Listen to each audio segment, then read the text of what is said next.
Es decir, que la Iglesia no se opone a la exhumación de los restos mortales del general Franco, si la autoridad competente así lo dispone. Entonces, ha habido en todo este camino, como sabemos, en estos últimos meses, una decisión del Congreso de los Diputados, un decreto ley del Gobierno de España, un deseo de buscar un acuerdo entre todas las partes que están concernidas en el asunto. La Iglesia también ha tratado de colaborar a llegar a un acuerdo, a propiciar que se llegase a un acuerdo, mejor dicho, y finalmente el asunto llegó al Tribunal Supremo, que acaba de dictar su resolución al respecto. Por cuanto eres tibio, te vomitaré de mi boca, dice la Biblia. Muy buenas tardes y bienvenidos a la redacción abierta. La conferencia episcopal, ya lo acaban de escuchar, lo acaban de ver, no se opone a la exhumación de los restos de Franco, es decir, a la profanación de una tumba que está dentro de una basílica. Así están las cosas, desgraciadamente no es un buen momento este, sin duda, para la Iglesia Católica, pero el caso es que la propia conferencia episcopal esta misma mañana ha anunciado que no se opone al traslado de los restos mortales de Francisco Franco. Qué poca memoria, vamos a recordar qué fue lo que pasó en la Guerra Civil. ¿Qué hubiera pasado si en lugar de Franco hubiera ganado la Guerra Civil el Frente Popular? No sabemos si hubiera quedado en pie una sola iglesia en toda España. Durante la Guerra Civil, hay que recordarlo, se produjo en España un genocidio religioso durante los años 36 y 39, aunque es verdad que durante la Segunda República ya comenzó la quema de conventos y la persecución contra religiosos. Así que durante la Guerra Civil murieron más de 4.000 sacerdotes, es decir, 1 de cada 7. En total, 4.184 curas fueron asesinados por el Frente Popular, 13 obispos, 2.365 frailes, o lo que es lo mismo, 1 de cada 5. 283 monjas, 3.911 seglares, 1.000 seminaristas y en total 11.756 religiosos.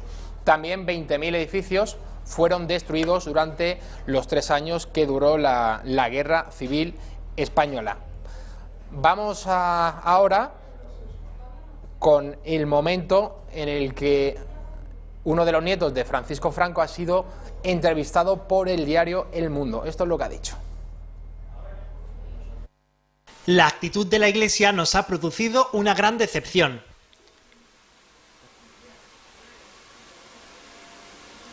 No existen precedentes en el mundo civilizado de ningún gobierno que obligue a una familia a enterrar a sus muertos en contra de su voluntad. La ley de memoria histórica será el instrumento más liberticida de nuestra reciente historia, y todo con la complicidad de Ciudadanos y el PP, que prefieren ponerse una venda en los ojos sin ver el verdadero motivo de una ley tan perversa como antidemocrática.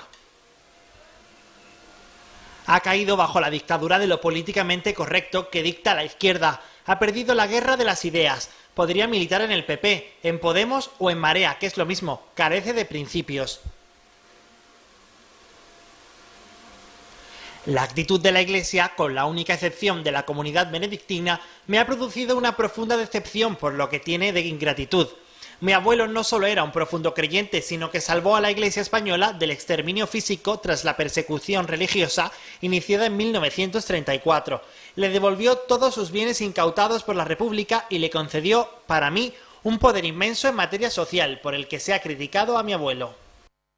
Es Francisco Franco Martínez Bordiú, uno de los nietos del general Franco, a quien el gobierno del Partido Socialista, es decir, todos los herederos del Frente Popular, porque tiene el apoyo de Podemos y de los separatistas catalanes y vascos, quieren desenterrar, llevárselo del Valle de los Caídos.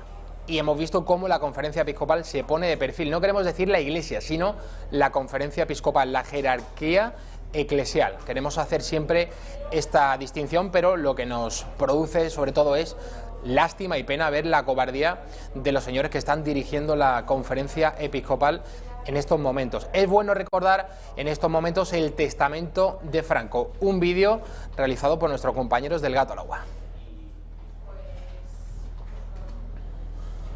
Españoles, al llegar para mí la hora de rendir la vida ante el Altísimo y comparecer ante su inapelable juicio, pido a Dios que me acoja benigno a su presencia, pues quise vivir y morir como católico. Así comienza el testamento de Francisco Franco Bahamonde. El documento fue redactado en un bloc de notas alrededor del 18 de octubre de 1975, poco antes de sufrir un empeoramiento de su salud que acabó siendo definitivo. En ese trance Franco se aferró a su fe católica. Por ello antepuso el arrepentimiento a cualquier tipo de rencor. Pido perdón a todos, como de todo corazón perdono a cuantos se declararon mis enemigos sin que yo los tuviera como tales. Su devoción cristiana no era su única prioridad. El miedo a un nuevo enfrentamiento entre españoles estaba más que presente. Por ello insistió en pedir lealtad al nuevo jefe del Estado. Por el amor que siento por nuestra patria os pido que perseveréis en la unidad y en la paz y que rodeéis al futuro rey de España, don Juan Carlos de Borbón, del mismo afecto y lealtad que a mí me habéis brindado. Franco quería dejar un país pacificado, pero no solo eso, también de ciudadanos iguales y que dejara atrás lustros de analfabetismo e ignorancia. No cejéis en alcanzar la justicia social y la cultura para todos los hombres de España, y haced de ello vuestro primordial objetivo. Una España unida para siempre, pero eso sí, en la que se respetase y cuidara su diversidad y riqueza cultural. Mantened la unidad de las tierras de España exaltando la rica multiplicidad de sus regiones como fuente de la fortaleza de la unidad de la patria. Apenas 33 días después, Francisco Franco moría. Y hoy, cuando ya casi han pasado 44 años, muy pocos se asoman a su testamento. Un documento único para entender a la persona de la que tantos hablan y muy pocos conocen.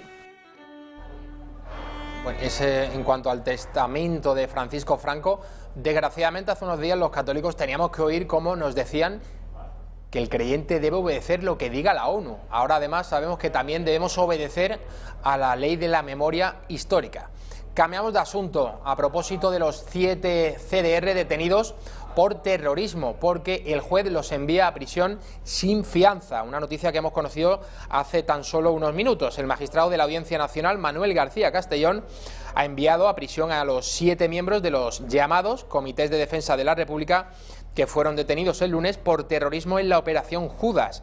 La Fiscalía acusa a los 7 separatistas radicales de integración en grupo terrorista, conspiración para cometer estragos y tenencia de explosivos. Los detenidos, Eduard Garzón, Xavier Buigás, David Budría, Jordi Rosola, Xavier Duc, Ferran Solís y Alexis Codina fueron arrestados junto a otras 2 personas que finalmente quedaron en libertad tras pasar por la comandancia de la Guardia Civil de Travesera de Gracia en Barcelona. El análisis realizado por la Guardia Civil en los teléfonos móviles y equipos informáticos de estos integrantes de los CDR ha permitido descubrir que habían tomado fotografías de comisarías de los Mossos d'Esquadra y de patrullas de la propia policía catalana. Estas imágenes, que aparecieron por los móviles de algunos de los arrestados, están siendo analizadas por los expertos del Instituto Armado junto al plano de ubicación del cuartel de la Guardia Civil en Canovelles, ante la sospecha de que pudieran servir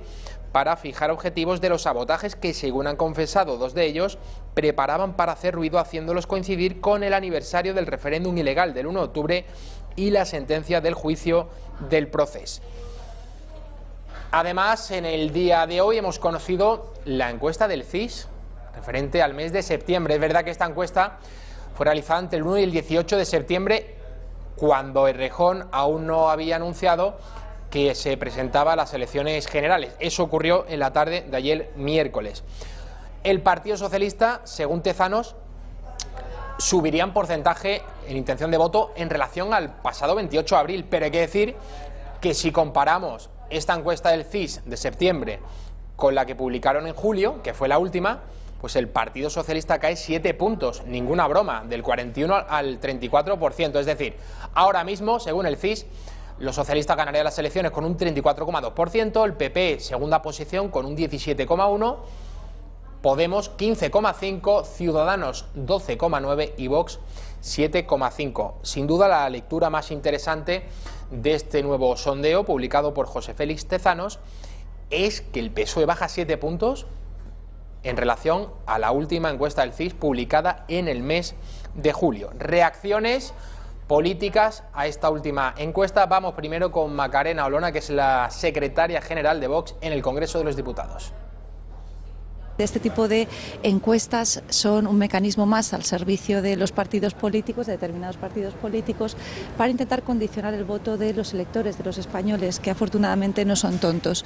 Así que, desde luego, nosotros no vamos a condicionarnos, no vamos a sentirnos condicionados por las encuestas, ni por las que nos dan malos resultados, ni por las que nos dan excelentes resultados, porque sabemos que están intentando infundir el miedo en la ciudadanía.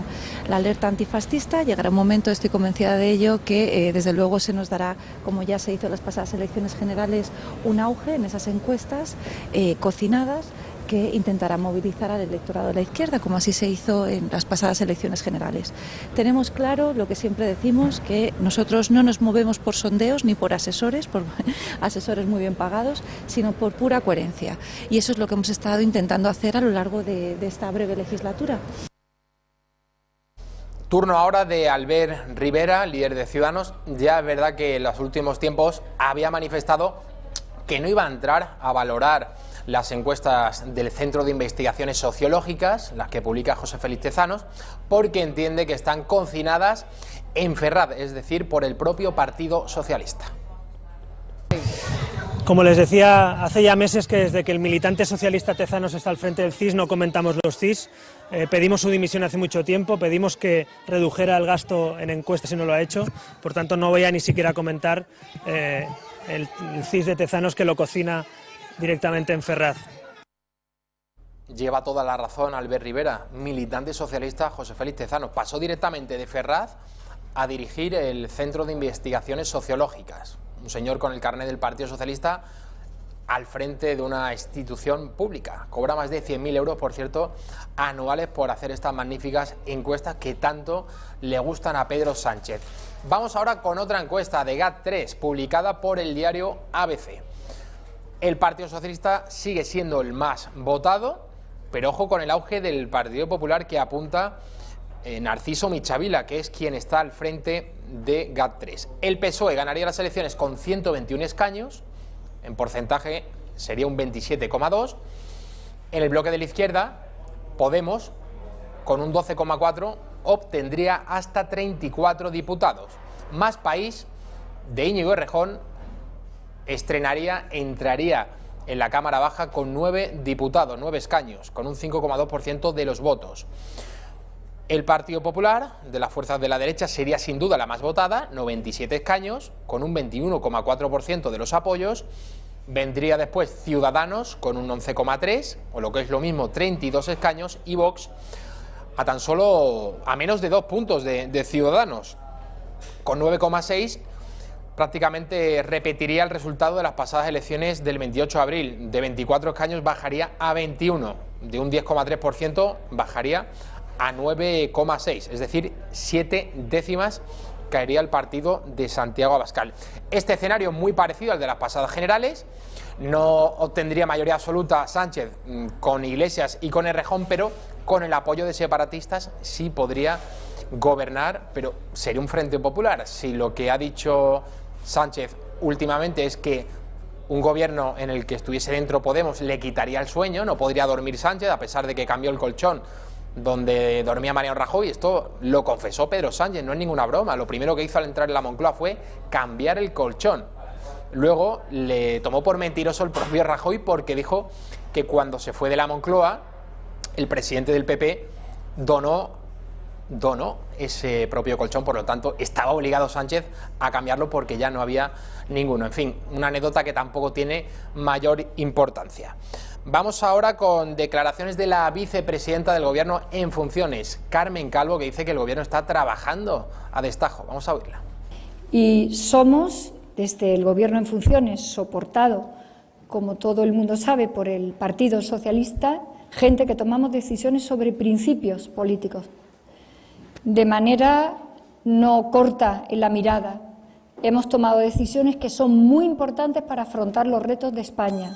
Por lo tanto, estamos ocupados en gobernar y en explicar nuestra posición, bastante entendible si trazamos lo que es importante para nosotros, que es tener un gobierno pronto, un gobierno progresista y un gobierno suficientemente fuerte, coordinado y capaz de responder a los muchos retos que tenemos, entre los cuales está una posible salida del Reino Unido de la Unión Europea, siendo uno de los países más afectados por esta salida. Ese es el modelo de gobierno en el que cree el Partido Socialista. Bueno, parece casi una mofa que haga estas declaraciones la vicepresidenta del Gobierno en funciones, que el Gobierno está preocupado de cuestiones importantes como el impacto de la más que probable salida del Reino Unido de la Unión Europea, el día después de que el Supremo dé luz verde avale la exhumación de Franco. En lo que está el Gobierno en los últimos tiempos, y desde hace ya más de un año, es en sacar a Franco del Valle, como si fuera el banderín de enganche, el principal problema de todos los españoles. Ahora se tratan de disfrazar de estadistas. No, hombre, ellos están trabajando para afrontar la salida británica de la Unión Europea. ¿Cómo afectaría eso a España? Vamos ahora con María Jesús Montero, la ministra de Hacienda en funciones. Nosotros siempre hemos trasladado en primer lugar respeto a todas las fuerzas democráticas que se presentan a las elecciones, y por otra parte es evidente que el espacio a la izquierda del PSOE, que anteriormente ocupaba Unidas Podemos, por las disputas internas que se tuvieron en esa organización, dio lugar a que una parte de, incluso los socios fundadores, generaran una nueva fuerza política. Así que nosotros a lo que pretendemos y lo que queremos es que los ciudadanos confíen en el Partido Socialista, que tengamos un partido fuerte que permita un gobierno cohesionado, un gobierno responsable, y por tanto con esa ilusión salimos al escenario electoral, aunque no nos hubiera gustado que nos hubieran repetido estas elecciones, porque hemos sido la fuerza más votada. Acabamos de escuchar a Carmen Calvo y luego a María Jesús Montero. La verdad que escuchar a estas dos ministras, la primera vicepresidenta del Gobierno, la segunda ministra de Hacienda en funciones, uno se queda aliviado y mucho más tranquilo de saber que estamos en las mejores manos, sin duda. Pablo Casado, presidente del Partido Popular, le ha mandado un recadito a Sánchez, que sigue en Nueva York, en la cumbre del clima, en la sede de la ONU, a propósito de las riadas que sufrió el sureste español y ese discurso ecologista que lanzaba Sánchez desde Nueva York. Le ha dicho Casado que eso lo tendría que haber hecho en España y haberse manchado los pies de fango. Vamos a verlo. Y pensamos además que el medio ambiente no se defiende solo en Nueva York.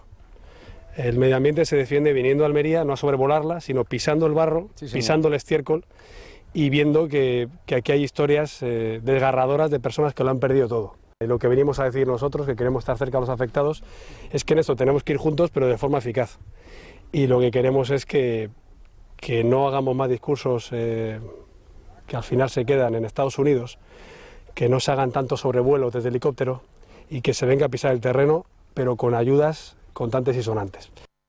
Y un día más tenemos que hablar del Partido Popular del País Vasco, de nuestro queridísimo amigo Alfonso Alonso, que es el presidente del PP vasco, porque están trabajando en una coalición en esta región española para ir de la mano de Ciudadanos.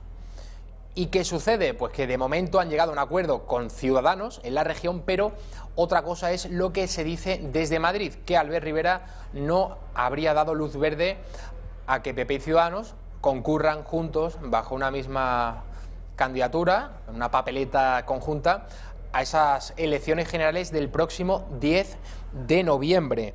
El proyecto se llamaría Vascos Suman. Alfonso Alonso arremetiendo contra Albert Rivera.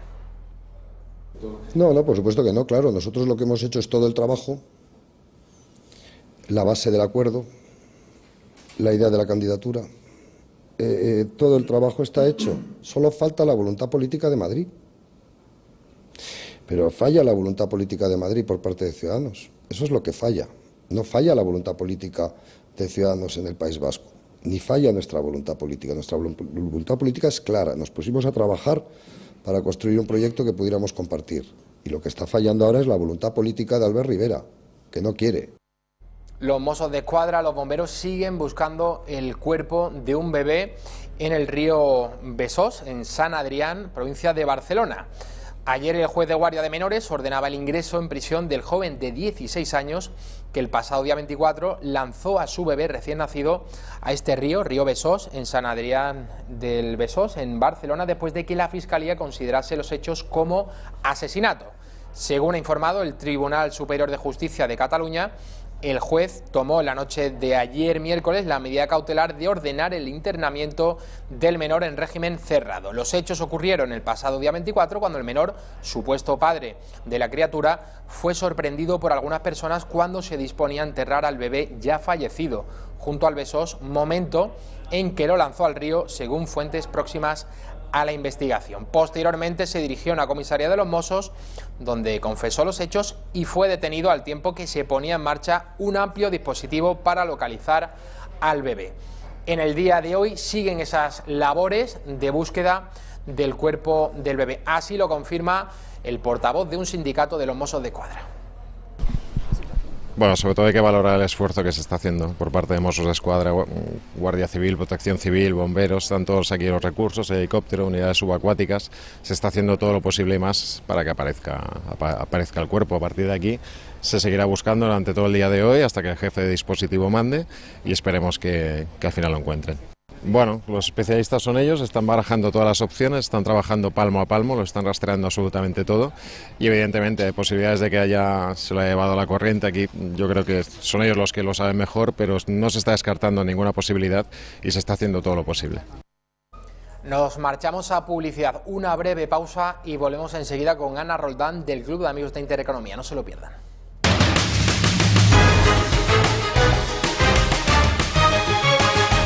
6:23 de la tarde tenemos conexión con Ana Roldán del Club de Amigos. Ana, muy buenas tardes. Hola, ¿qué tal, Javier? Buenas tardes. Bueno, ¿qué nos traes hoy? ¿Qué nos recomiendas? Son varias las actividades a las que se pueden apuntar los socios del Club de Amigos de Intereconomía y a todos aquellos que nos estén viendo en estos momentos les invitamos, por favor, a que se unan al Club de Amigos de Intereconomía llamando al número que ahora mismo aparece en pantalla, el 91 616 24 64. Ana, ¿qué nos traes? Pues mira, Javier, lo más importante es decir que estas actividades están abiertas tanto a socios como a no socios, es decir, el club está abierto siempre para todos. Está claro que los socios siempre tienen unas ventajillas sobre las personas que no son socias. Y bueno, pues comentarte lo primero, que hoy me han dicho una frase muy bonita por teléfono, que es que gracias por existir. Y eso pues va extensivo también a todos vosotros, porque es una frase que me ha parecido maravillosa, que no podemos dejar de existir, que gracias por existir, cosa que me ha parecido maravillosa. Y no me entretengo. Mira, empezamos la semana que viene con idiomas. Francés, inglés e italiano. Serán los martes de octubre y de noviembre. Si quieren más información, nos llaman por teléfono al número que aparece debajo en pantalla. El martes día 1 de octubre, no sé si aparecen las creatividades en pantalla. Sí, lo Javier. estamos viendo. Correcto. Después, el martes día 1 de octubre, tendremos a Rat Salam. Es una conferencia gratuita, previa a unos seminarios que vamos a tener a lo largo del año, y esta conferencia él la ha denominado porque es importante conocer las religiones, es decir, buscando a Dios en las tres religiones, judaísmo, islamismo y cristianismo. Me parece muy, muy interesante. Después, el día 7 de octubre, lunes día 7, Eduardo García Serrano, que estuvo ayer en el Gato al Agua, nos hablará. ¿Está ya la creatividad? Sí, Ana. Perfecto. Nos hablará de en qué va a cambiar España con las elecciones. Y hablará también de Franco, porque ayer hubo, bueno, en el Gato al Agua hubo un monográfico y también pues saldrá el tema de Franco y también hablará de Franco, porque además al final Eduardo acaba hablando un poco de todo y lo que la gente también le va pidiendo, él lo cuenta encantado de la vida. Además, lo bueno de Eduardo es que jamás se guarda nada. Jamás, eso es cierto. Eso es cierto y es una gozada. Luego, el miércoles día 9, empezamos con la música, Mozart y su obra. Lo bonito de todo esto es que Edgar Martín, director de orquesta y divulgador musical, lo acompaña con audiciones. Entonces, es lo bonito de todo esto es que acompaña la conferencia con la vida y la obra de Mozart y además nos acompaña escuchando música. Luego la hora se hace completamente deliciosa. Y después... Sí. Ya tenemos, como recordatorio, poquitas plazas para Chinchón. El curso de móviles está teniendo un éxito, pero completamente escandaloso. Haremos, para la gente que no se ha podido apuntar en este mes de septiembre y de octubre, haremos uno en noviembre de 4 días. 4 días que son suficientes para solventar todas las dudas que la gente nos llama, que prácticamente a veces nos vemos dando clase casi de móviles por teléfono a las personas que nos llaman. Pero no consiste en eso, consiste en que en 4 días las personas se queden absolutamente satisfechas de todo lo que el profesor les ayuda a entender y a saber hacer ellos solos.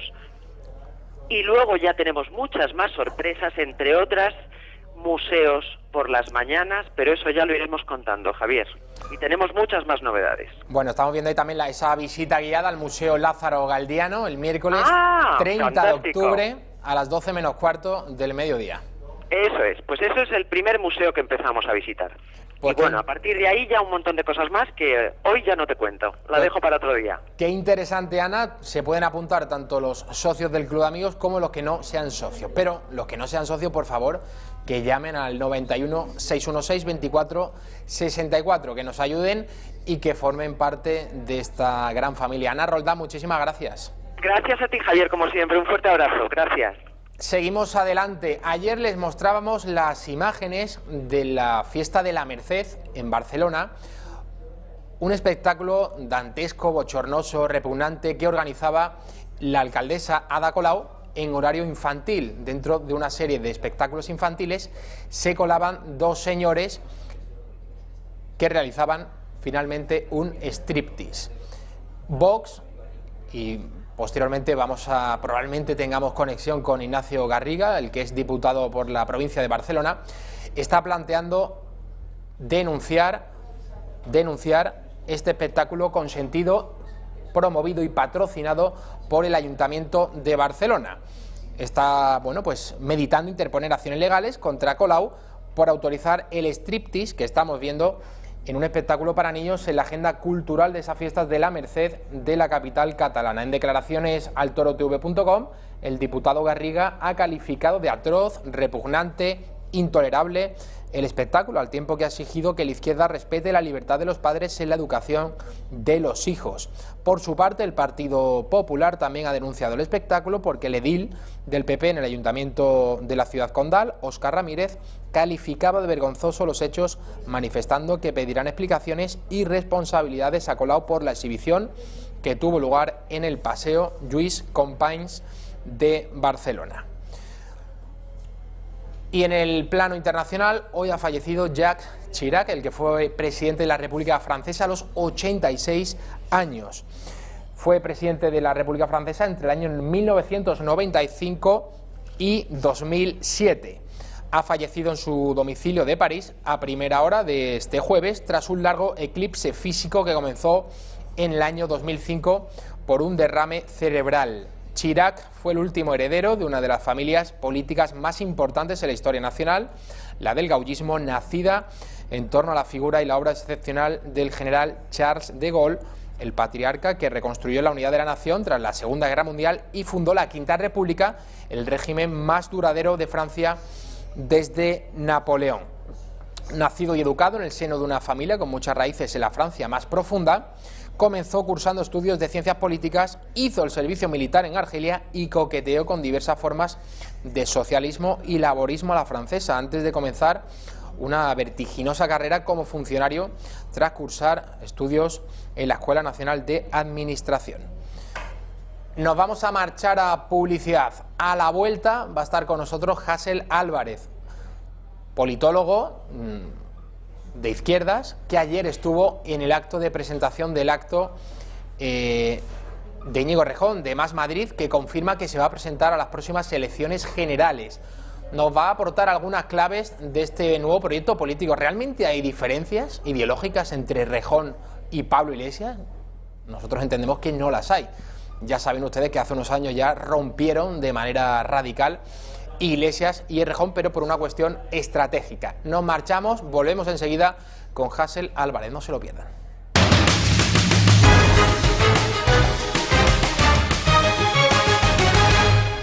7:25 de la tarde, seguimos en la redacción abierta. Tenemos el gusto de recibir al politólogo de izquierdas, Hasél Álvarez. Muy bienvenido, Hasél. Bien hallado. Ayer estuviste en ese acto de presentación de Más País, que es la candidatura con la que Íñigo Errejón va a concurrir a las próximas elecciones generales del 10 de noviembre. La primera pregunta yo creo que es obligada, Hasél. ¿Por qué no más España en lugar de más país? Bueno, nuestro país es España, ¿no? O sea, parece una referencia obvia. Porque, perdóname, Más Madrid fue la candidatura para las municipales. Sí. También le ha valido para las... Bueno, ahora Más Madrid, tanto para las municipales como para las autonómicas. Y entonces muchos esperamos, si da el salto a la política nacional, pues en consecuencia y en la lógica que ha ido siguiendo Errejón estos años, pues ahora se llamará Más España. Claro, pero bueno, nuestro país es España, ¿no? Cuando hablamos de más país está claro que no nos estamos presentando en Francia ni en ningún sitio. Te lo digo porque es una sospecha que recae permanentemente sobre todo los que están trabajando en temas de transformación y justicia social. Siempre recae desde la derecha la sospecha de que de alguna forma no seamos patriotas o no queramos este país, y ves que esa duda, por ejemplo, no está en Ciudadanos. Nadie dice, ¿por qué nos llamáis Ciudadanos españoles? ¿Ciudadanos de dónde, no? O Partido Popular. Muy hábil, Hasél. ¿Popular de qué pueblo? Muy hábil, del pueblo español. Muy hábil, Hasél. ¿Por qué la duda de Ciudadanos? No la había pensado nunca, la verdad. O Partido Popular, Partido del Pueblo Español tendría que llamarse, ¿no? Se supone, la derecha siempre tiene esa duda permanente, y aquí la hipótesis que dan es, quizás sea para contentar a una izquierda pátrida o para contentar a los independentistas. Entonces, lo habrás escuchado eso, ¿no? Perfectamente. Pero los independentistas tendrán problema también con país, porque ellos también creen que hay varios países, ¿no? O sea, es obvio, termino, es obvio que no es por eso. Y si decimos más país, también es porque el país hace referencia al paisaje y al paisanaje, es decir, a la tierra y a la gente, que es lo que la derecha nunca menciona, que el país también es los cuidados de su medio ambiente y la atención a la población. Por esa regla de tres, Errejón tendría que haberse llamado Más Ciudad y no Más Madrid, ¿no? Bueno, en Madrid también había la diferencia entre Más Comunidad y Más Madrid Capital, cuando era la parte de Carmena, parte de Errejón, efectivamente también la había. Vamos a escuchar al propio Errejón, al protagonista sin duda del día de ayer, anunciando su candidatura. Hace tiempo dije que yo no había venido a estar en política. Ya hay mucha gente calentando silla en partidos políticos sin decir ni mu. Que yo había venido a hacer política. Y en estos momentos, aunque no sea la decisión más fácil, aunque no sea la decisión más sencilla, os agradezco profundamente la confianza y estoy dispuesto a encabezar una candidatura que garantice un gobierno progresista con todos y todas en las próximas elecciones del 10 de noviembre. Y eso sí lo elegimos. Hemos elegido dar un paso adelante para que estas no sean las elecciones de la culpa, para que no sean las elecciones del insulto, para que no sean las elecciones del reproche, sino para que sean las elecciones de la responsabilidad, de dar un paso adelante. Ser de ayuda al bloque progresista. Conocemos bien cómo funciona el sistema electoral y nosotros no vamos a jugar con los escaños progresistas. Vamos a trabajar y vamos a estudiar. Creo que sería necesario que se constituyera un comité electoral que estudie en qué provincias, en qué lugares y en qué territorios vamos a ayudar a sumar, y donde no, es posible que le digamos a muchas compañeras y compañeros que se mueren de ganas de votarnos, a muchos ciudadanos españoles, lo sentimos, aquí todavía no lo podemos garantizar. Mucho se está hablando, Hasél, de esta candidatura. Desde hace ya algún tiempo hemos visto desde el propio Partido Socialista, que lógicamente entiende la política siempre, pues ya más años en esto, ¿no? Todo es cuestión de poder, de cálculo electoral, más a corto plazo, que han posado sus ojos sobre Íñigo Errejón y no sobre Iglesias. El ofrecimiento a Pablo Iglesias hemos visto el pasado verano que no fue sincero por parte del PSOE, no quisieron en ningún momento pactar con Podemos. Cuando dijo Iglesias es el problema, entonces Pablo Iglesias lo tuvo muy fácil y responde, bueno, si soy el problema, metemos a otros ministros dentro de ese gobierno y solucionado. Y ahí vimos que cogieron a Sánchez con el pie cambiado porque no se esperaba esa reacción de Podemos. El caso es que el PSOE y Podemos no han llegado a un acuerdo, y desde hace algún tiempo, no solamente desde el PSOE, sino también desde sus propios satélites mediáticos, Grupo Prisa especialmente, la cadena SER, El País, también La Sexta, están presentando a Errejón como la opción viable, la izquierda, no sé si llamarla moderada, pero la izquierda del sistema con la que el PSOE sí podría pactar. ¿Tú esto cómo lo has visto? Lo he escuchado varias veces, que el PSOE tenga algún interés en que Más País se presente. Bueno, forma parte de un mundillo conspirativo que ocurre cada vez. Cuando se presentó Vox también había la conspiración de que era para mermar al PP, cuando apareció Podemos había la conspiración de que era para cargarse a Izquierda Unida o para robar votos, para hacer daño a la izquierda y dividirla, ¿no? Es una cosa, realmente lo que había que estudiar es la conspiración que tiene el bipartidismo, PP y PSOE, para lanzar estos rumores sobre cualquier fuerza política nueva.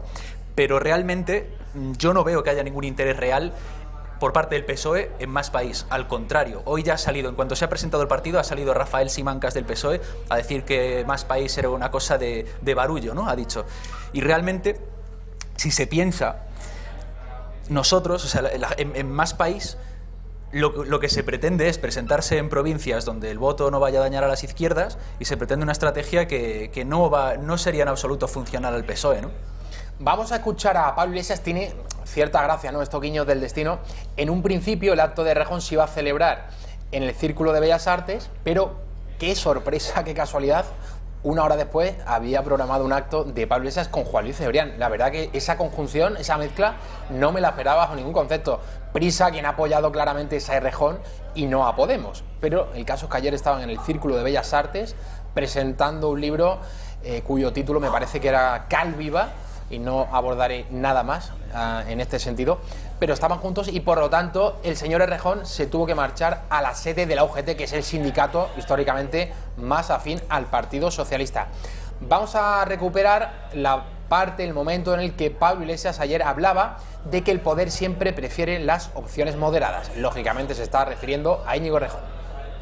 Por eso lo que nosotros decimos es, le vamos a aplicar la ley a todo el mundo y sobre todo a los de arriba, que son los que se escapan de la ley. Van a pagar impuestos por fin. En este país podrá haber una empresa pública de energía. En este país podremos acabar con las puertas giratorias. Pero entonces, cuando decimos que la ley se tiene que aplicar también para arriba, yo tengo la sensación de que en este país una parte muy importante del poder dice, no, entonces ya no respetamos el funcionamiento institucional. Por eso no ha habido gobiernos de coalición, porque el objetivo no es integrar a Podemos en el sistema, el objetivo siempre ha sido destruirlo.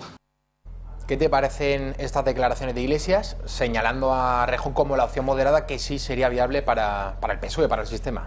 Bueno, yo no creo que, como te acabo de decir, creo que es habitual que el PSOE intente utilizar esto, ¿no? Hemos visto que Iván Redondo creó... No, pero esto lo ha dicho Iglesias. Sí, sí, lo sé. Lo ha dicho, lo diga quien lo diga, es, digamos, una historia electoral, pero no es cierto. O sea, el PSOE hoy ya se ha revuelto contra Más Madrid. Lo utilizaron para presionar a Iglesias para que encontrase un pacto de subordinación al PSOE, lo utilizó Iván Redondo, lo utilizó Pedro Sánchez cuando dijo, ojalá estuviera Errejón para regalarnos el gobierno, pero claro, eso no va a ocurrir.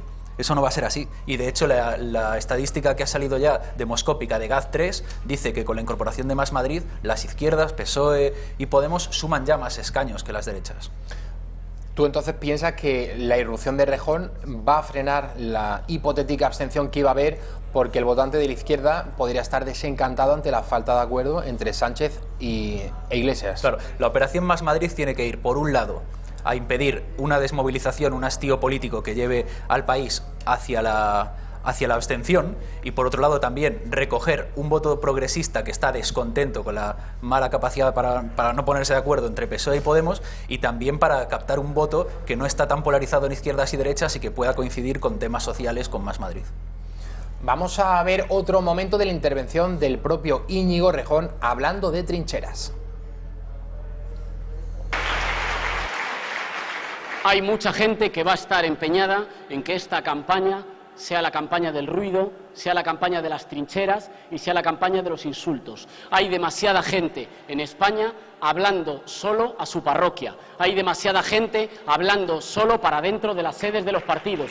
Y hay muy poca gente pensando en lo que tiene que pasar con todo nuestro pueblo, con los que nos votan y con los que no nos votan. Una cuestión, Hasél, antes de que veamos otra parte de la intervención, en este caso de Iglesias, no de Errejón.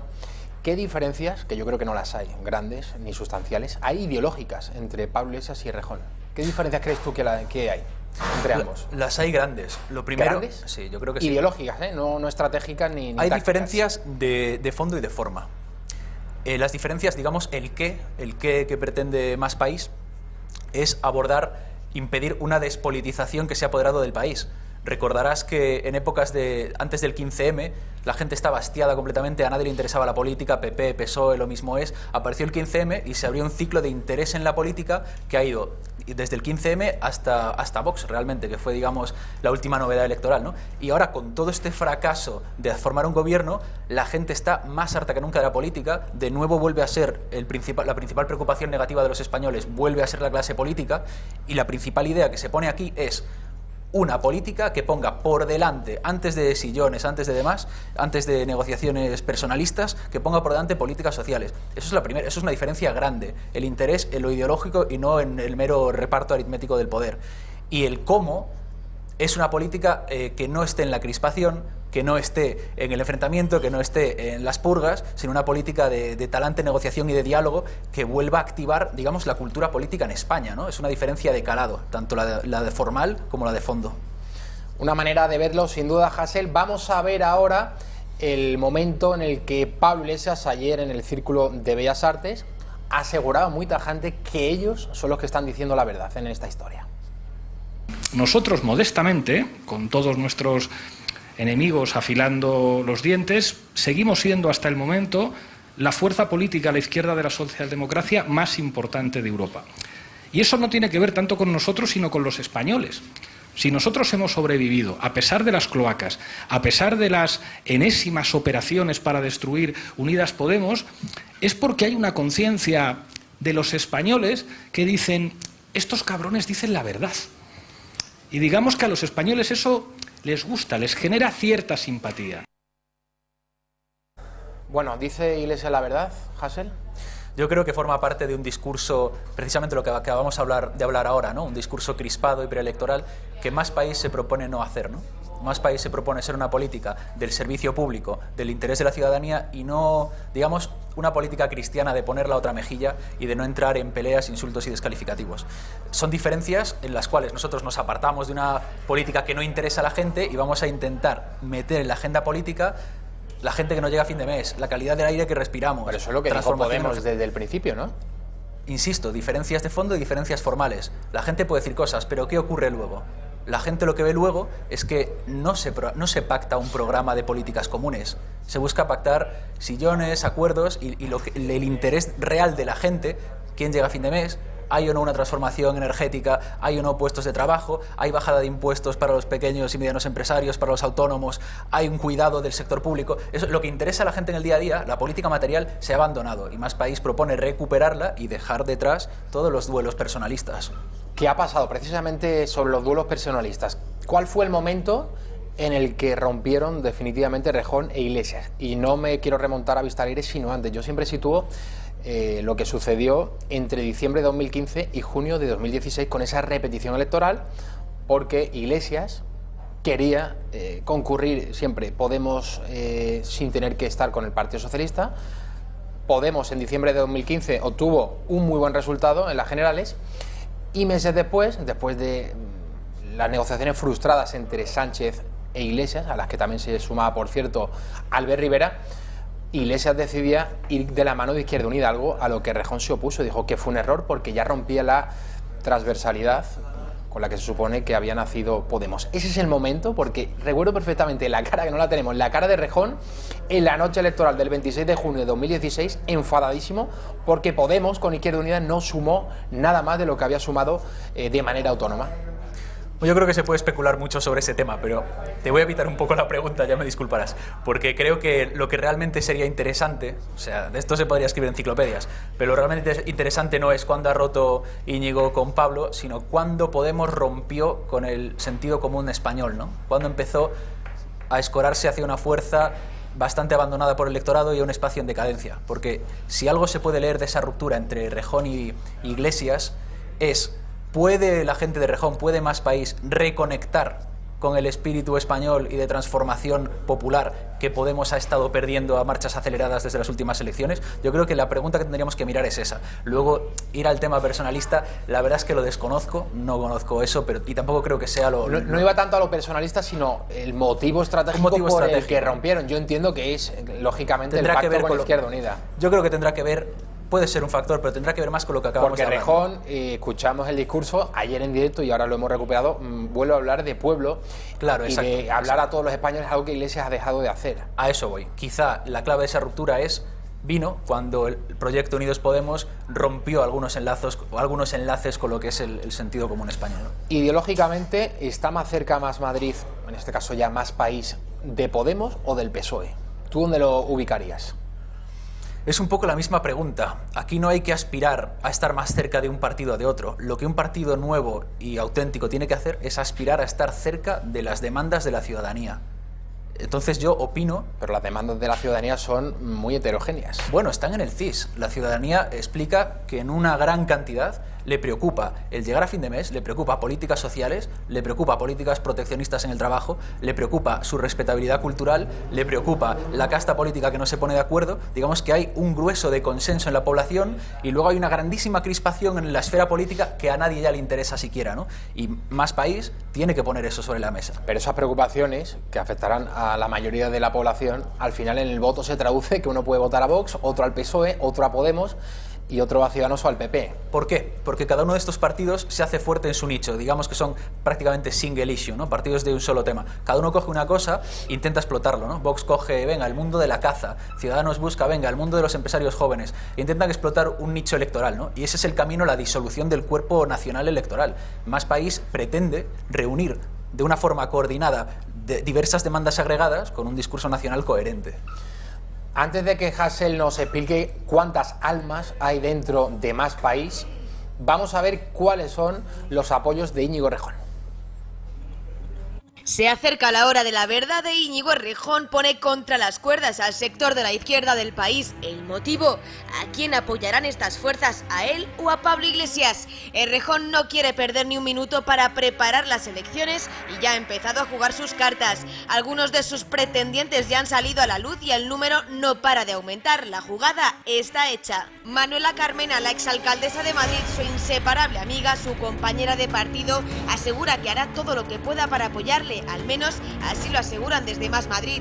Si Íñigo Errejón decide presentarse, desde luego, bueno, pues tendrá todo el apoyo de Manuela. De momento ya ha conseguido que Compromís le escoja a él antes que a Pablo Iglesias, aunque lo suyo le ha costado a Mónica Oltra, que hace unos días veía más posible ir en coalición con Unidas Podemos, ahora ha cambiado de opinión. Una plataforma amplia y plural, donde esté Compromís, donde esté Más Madrid.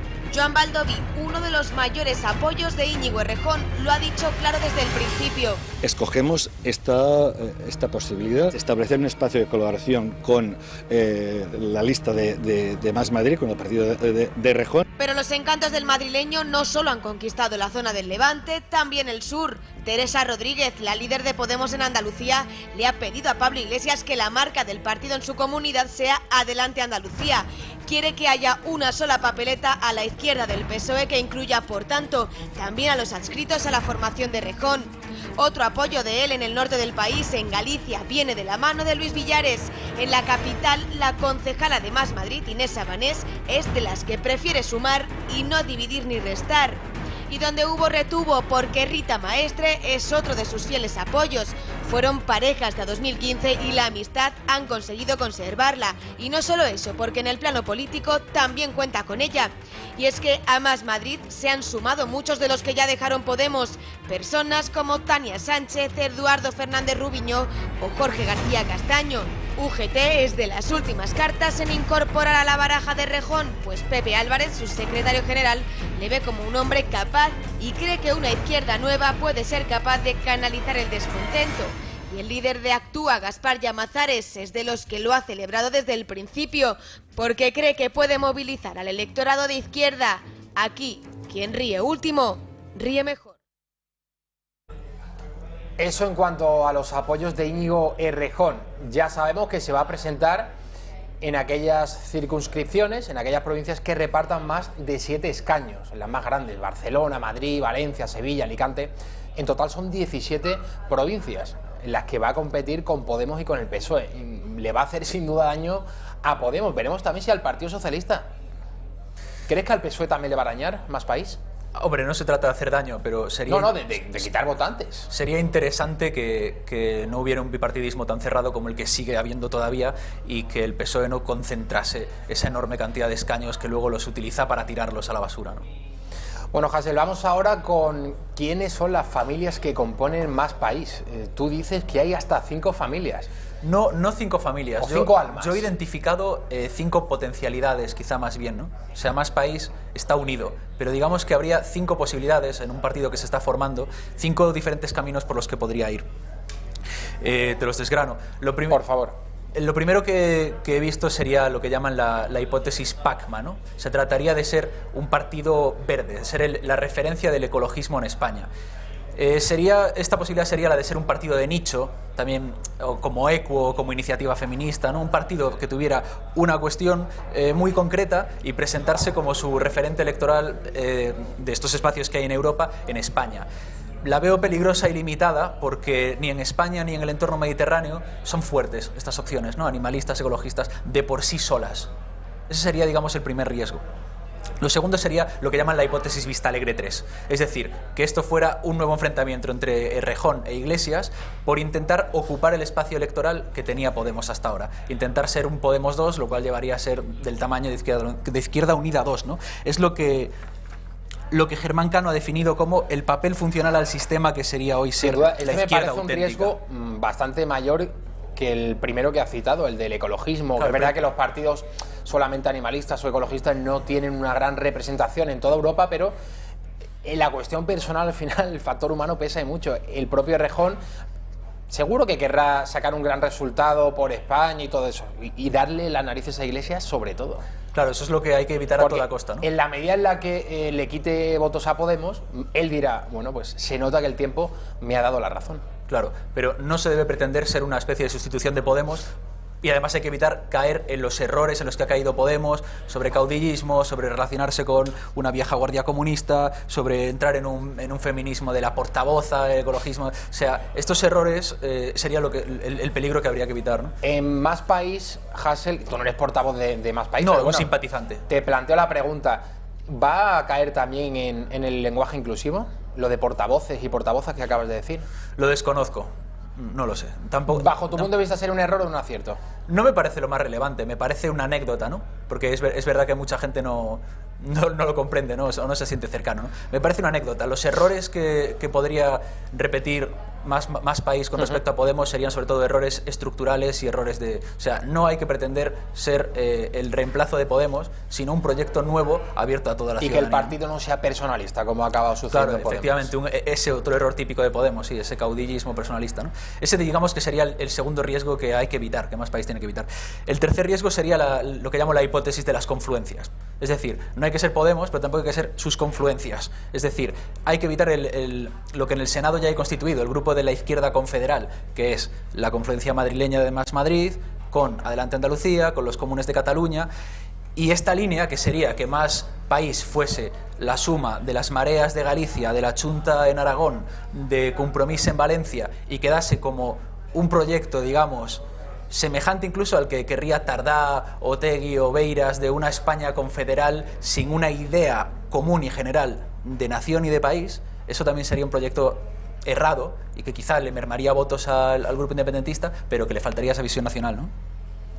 El último que identifico como riesgo sería la hipótesis de la tercera izquierda, es decir, intentar ser una bisagra, un espacio de mediación entre la izquierda del PSOE y la izquierda de Unidos Podemos. Me parece que también es otro factor de muchísimo riesgo, el del personalismo de Errejón y este último. Claro. Porque tú tienes tu visión de las cosas, pero desde la visión de las cosas del PSOE, de lo que es el IBEX 35, el sistema, que están como locos porque haya ya gobierno en España, y lo más probable es que sea un gobierno del Partido Socialista, lo que están deseando es que una fuerza de la izquierda facilite la gobernanza y la tranquilidad a los mercados, a Bruselas, etcétera. Entonces, en este sentido, Más País se convertiría, como tú estás diciendo, en una especie de ciudadanos de izquierda, comodín, ¿no? Una bisagra. Eso es un riesgo que hay que evitar también. Comodín entre Podemos y el Partido Socialista. Si el espacio de la izquierda que hemos hablado en la hipótesis anterior, de intentar volver a ser un Podemos, ya es pequeño, el espacio que hay entre este Podemos y entre el PSOE es aún menor, ¿no?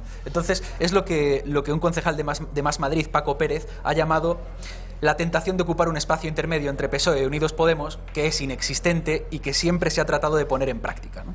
Fallidamente.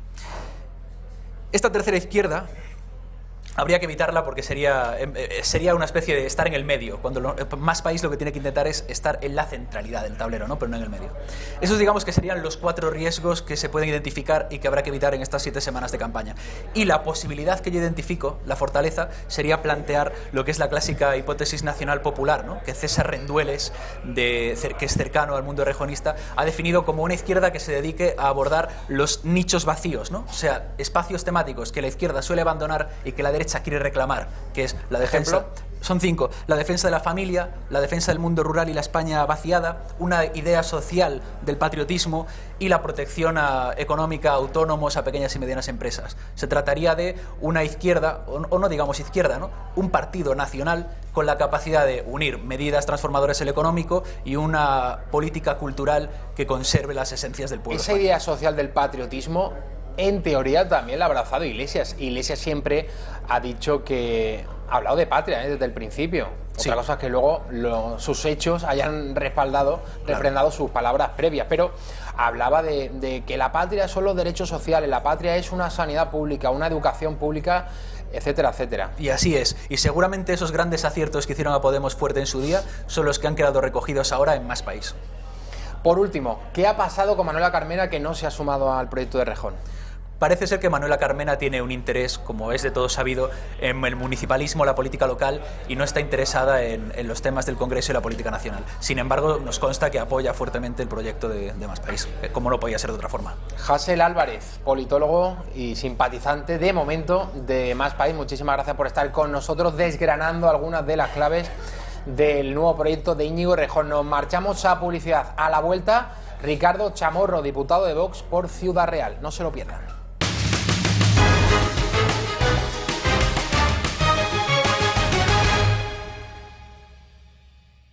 Seguimos en la redacción abierta. Tenemos el gusto de recibir a Ricardo Chamorro, que es diputado de Vox por la provincia de Ciudad Real. Muy bienvenido, don Ricardo. ¿Qué tal, Javier? Encantado de estar con vosotros y con todos los televidentes. Antes de la publicidad estamos analizando la nueva propuesta, el nuevo proyecto político, el partido de Íñigo Errejón Más País. No sé cómo habéis recibido esta noticia, porque por un lado, desde el punto de vista de Vox, se puede decir que bien van a fragmentar el voto de la izquierda, ¿no? PSOE por un lado, Podemos por otro y Errejón con Más País por otro. Pero también hay una segunda lectura, que es la de haber sido Errejón, eso lo veremos, hasta el 10 de noviembre no lo sabremos con certeza, la figura que frena la abstención, el hastío que ahora mismo sienten muchos votantes de la izquierda, desengañados con Podemos y también con el PSOE de Pedro Sánchez, que se iban a quedar en casa, pero ahora se pueden ilusionar con Errejón. ¿Cómo lo ves, Ricardo? Bueno, yo no tengo tan claro que se vayan a ilusionar con Errejón, pero bueno, puede ser una opción. Errejón, pues bueno, él ha optado por presentar su nuevo partido, que siempre ellos insisten en no llamarle a la nación española o a España, sino lo que dicen Más País, porque les encanta esa palabra para no hablar de España. Pero bueno, nosotros respetamos, nosotros no tenemos nada que opinar en ese aspecto, en ese sector político, y que se presente, pues bueno, yo creo que le va a costar, sobre todo a Podemos, que le va a quitar votos. Yo creo que es una cosa evidente. Errejón yo creo que va a quitar votos, incluso le podría quitar también votos al PSOE. Entonces es una cuestión que no les viene bien a la izquierda. ¿Que vaya a movilizar? Pues no lo sé. Yo creo que la gente está yo creo que el sector sociológico de la izquierda tiene que estar bastante decepcionado de los políticos que no han sido capaces de llegar a ningún tipo de acuerdo, ¿no?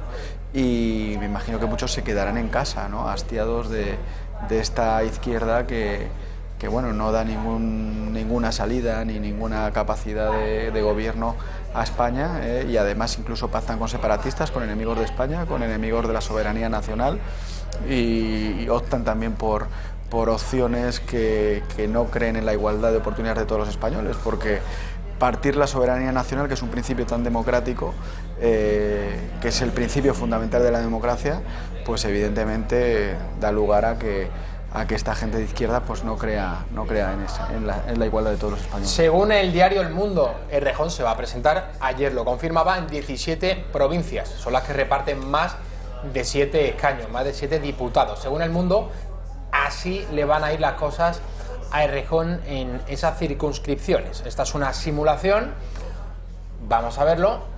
Bueno, pues el partido del señor Errejón, Más País, lo estamos viendo, llegaría hasta el 5,7% del respaldo. Vox estaría entre el 8,4 y el 4,8. Nada que ver, por cierto, con la encuesta publicada hoy por el CIS, una encuesta, un sondeo que fue realizado entre el 1 y el 18 de septiembre de este mes, es decir, antes de que Errejón confirmase que se presentaría a las elecciones del 10 de noviembre. El PSOE, lo estamos comparando con el resultado del 28 de abril. El PSOE sube, pero, Ricardo, aquí hay que decir que el PSOE, con un 34,2%, tiene 7 puntos menos que el CIS del mes de julio, que es la última encuesta del Centro de Investigaciones Sociológicas. 7 puntos menos, por lo tanto ya hay un cierto sector del votante de la izquierda enfadado con el PSOE porque no haya formado gobierno. El PP subiría, bueno, pues tímidamente, según el CIS, del 16,7% al 17,1%, más o menos se quedaría igual. Ciudadanos del 15,9 baja al 12,9. Podemos tampoco cae excesivamente, pero insistimos en que aquí no han añadido, no han contado con el factor del partido de Errejón. Entendemos que Podemos va a caer más y probablemente también el propio Partido Socialista. Y Vox caería del 10,3% al 7,5%. Ricardo, ¿cómo lo ves? Bueno, nosotros, como hemos dicho en repetidas ocasiones, creemos en el trabajo, no creemos en las encuestas, porque además el CIS ya hemos comprobado que es una herramienta por parte del gobierno, y muchas de estas encuestas o es una herramienta de poderes económicos o de comunicación que tratan de modificar el tema de las tendencias sociológicas, pero lo que se ve en esta encuesta, primero, lo que era una barbaridad era el CIS que vimos de julio, que decía que el Partido Socialista iba a sacar un 40% de los votos. A Vox, de hecho, le daba un 4% en esa encuesta de julio, y en esta ya se está acercando evidentemente pues a los resultados que tuvimos el 28 de abril, que es un 10%. Esta ya nos señala con un 7,5%.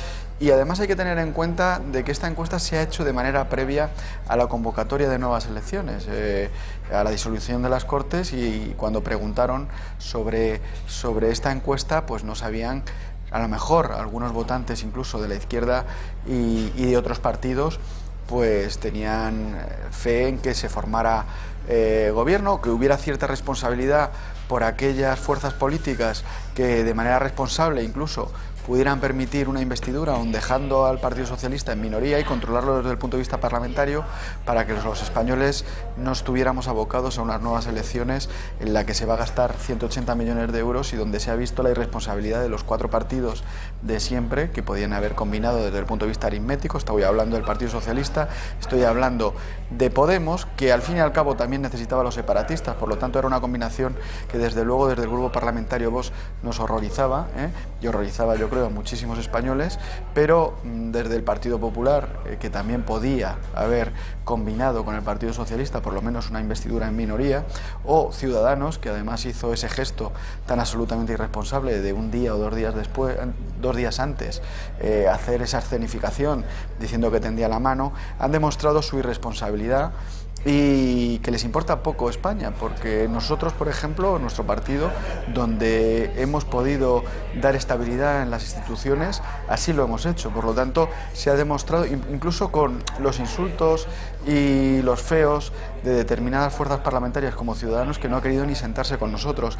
Al final, la responsabilidad se ve, y los españoles yo creo que se dan cuenta de la realidad. Vox está siendo, aparte de una fuerza que está diciendo cosas al margen de ese consenso progre que representan estos 4 partidos que te estoy diciendo, a la vez hemos sido responsables cuando hemos tenido la oportunidad de serlo. Porque claro, en el ámbito del Congreso de los Diputados, Pedro Sánchez ni siquiera se ha dirigido a nosotros, ni siquiera nos ha llamado para las rondas de contactos que exige cualquier sistema parlamentario, de reunirse con todos los grupos parlamentarios.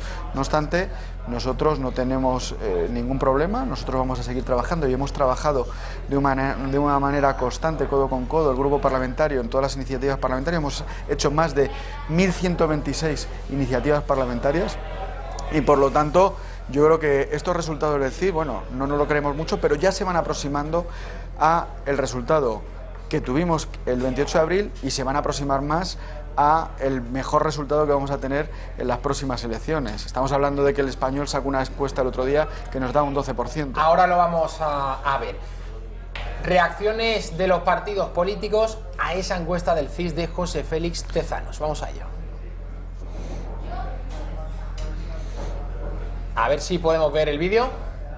Muy seguro de que mejoraría sus resultados estaba Pedro Sánchez antes de su investidura fallida, pero ahora parece que las últimas encuestas tienen que darle la razón. El PSOE volvería a ganar las elecciones. En concreto, el CIS calcula al Partido Socialista una estimación de voto del 34,2%, casi 5,5 puntos por encima de su resultado en las urnas el 28 de abril. El PP figura en segundo lugar con el 17,1, medio punto más que en abril, y detrás figuran Unidas Podemos sumando el 15,5 con Podemos, Izquierda Unida y sus confluencias. Ciudadanos se queda en el cuarto puesto con el 12,9 y Vox con el 7,5%. La tendencia parece haber cambiado de nuevo ahora que muchos españoles responsabilizan del bloqueo a la dispersión del voto. El bipartidismo recupera votos.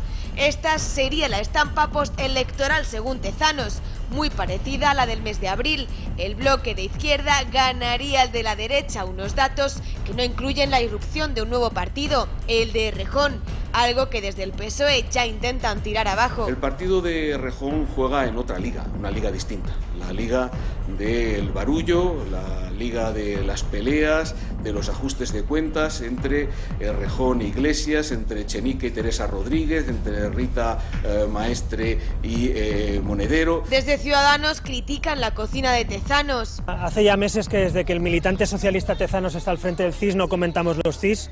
Pedimos su dimisión hace mucho tiempo, pedimos que redujera el gasto en encuestas y no lo ha hecho, por tanto no voy a ni siquiera comentar el CIS de Tezanos, que lo cocina directamente en Ferraz.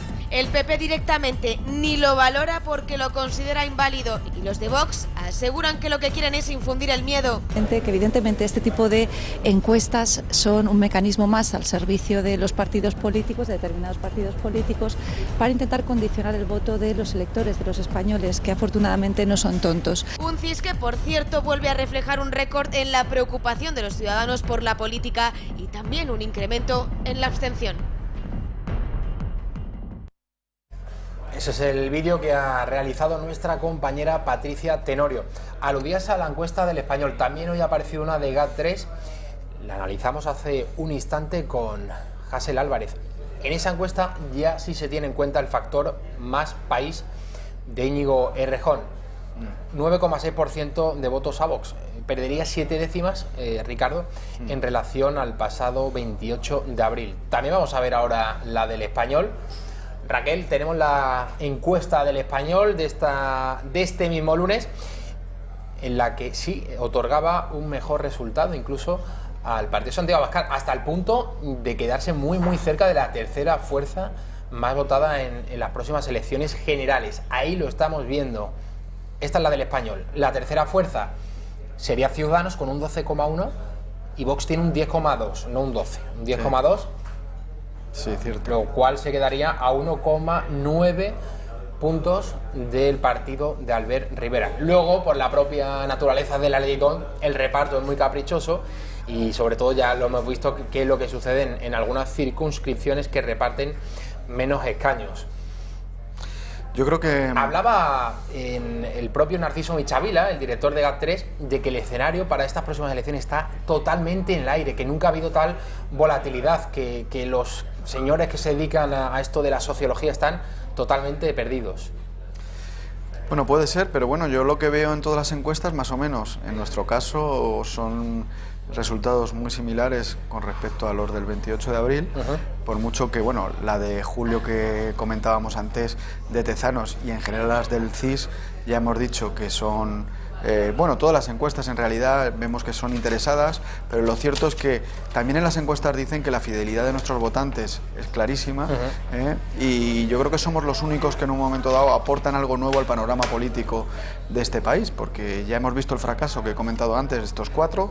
Errejón no aporta nada al panorama político, es uno más, es decir, antes eran 4, Partido Popular, Ciudadanos, Partido Socialista y Podemos, y se va a unir uno nuevo al consenso progre, que se llama Más País, y no aportan nada, digamos, a nivel de originalidad de ideas, porque lo hemos visto los que hemos trabajado en el Congreso todos estos meses, la realidad que hay un consenso en determinadas ideas, en la ideología de género, en cuestiones como la memoria histórica, en cuestiones desde el punto de vista social, hay un consenso clarísimo y a nosotros son a los que nos han tratado de arrinconar, y por lo tanto yo creo que precisamente el hastío de todos los españoles de haber sido obligados por estos cuatro que gobiernan en Europa juntos, porque en Bruselas está gobernando Ciudadanos, que es el Partido Liberal, está gobernando el Partido Popular, que es el Grupo Popular Europeo, y está gobernando el Partido Socialista a través de su grupo europeo, están gobernando juntos y haciendo políticas juntos. Y, por ejemplo, pues en determinados sitios, como puede ser Castilla-La Mancha, hay un pacto entre el Partido Socialista y Ciudadanos, ahí sí suman, ¿no? Entonces...